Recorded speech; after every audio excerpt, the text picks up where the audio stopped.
डॉक्टरांच्या नव्या 15 पुस्तिकांचा वाचकांना परिचय करून देत आहोत. डॉक्टरांना आम्हीच खरे ब्राह्मण्य विरोधक असं का म्हणावं असं वाटलं असेल याबद्दल विश्लेषण त्यांच्याच शब्दात या पुस्तिकेत तुम्हाला वाचायला मिळेल.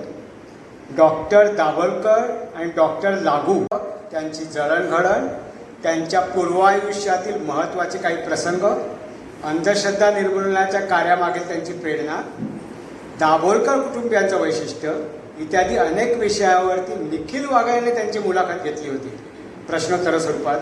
तर तो एक दस्तावेज, म्हणजे ज्याला आपण इतिहासामध्ये आपण बखरसारखं म्हणतो ना तशा प्रकारे, तर तसा तो दस्तावेज आहे.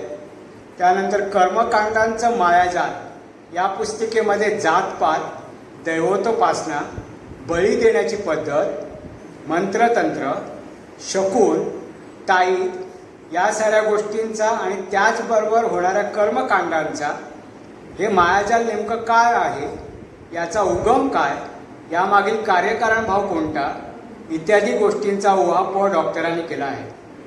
माझा न संपणारा प्रवास हे त्यांचं आत्मचरित्र आहे, एकदम छोटंसं. सत्यशोधक विवाह या पुस्तिकेत डॉक्टरांनी अशा प्रकारच्या विवाहाची का गरज आहे याची मुद्देसूद मांडणी केली आहे.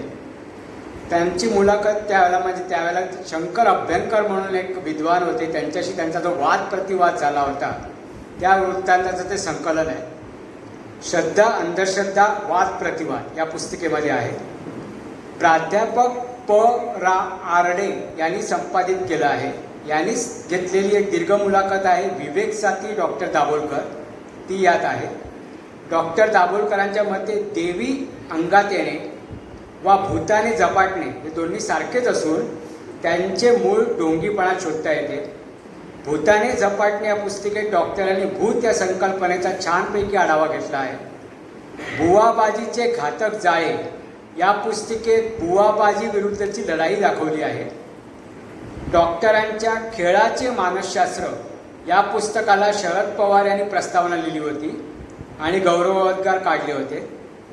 नवसाच्या पशुहत्येचा गळफास या पुस्तिकेत कर्मकांड म्हणजे गरिबाला गरीब ठेवण्याचं कारस्थान कसे ते सांगितले आहे. लढा शनी शिंगणापूरचा या पुस्तिकेतील दैवी प्रकोपाबद्दल प्रसिद्धीच्या झोतात असलेल्या शनी शिंगणापूरच्या लढ्याचं वर्णन अत्यंत वाचनीय आहे. डॉक्टरांनी वास्तुशास्त्राच्या संबंधातील सर्व पैलूंचा अभ्यास केला होता. त्याचा प्रत्यय भ्रामक वास्तुशास्त्र ही पुस्तिका वाचताना लक्षात येतं.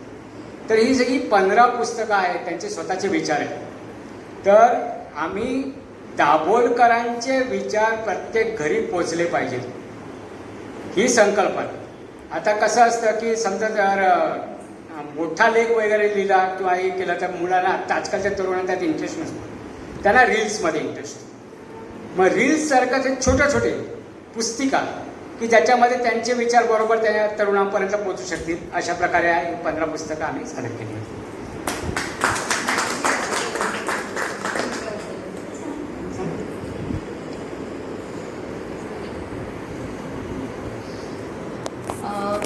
डॉक्टरांच्या व्याख्यानाला सुरुवात करण्याआधी डॉक्टर आशिष देशपांडे यांचा सत्कार आमच्या ज्येष्ठ कार्यकर्त्या प्रभाताई पुरोहित यांनी करावा अशी मी त्यांना विनंती करते.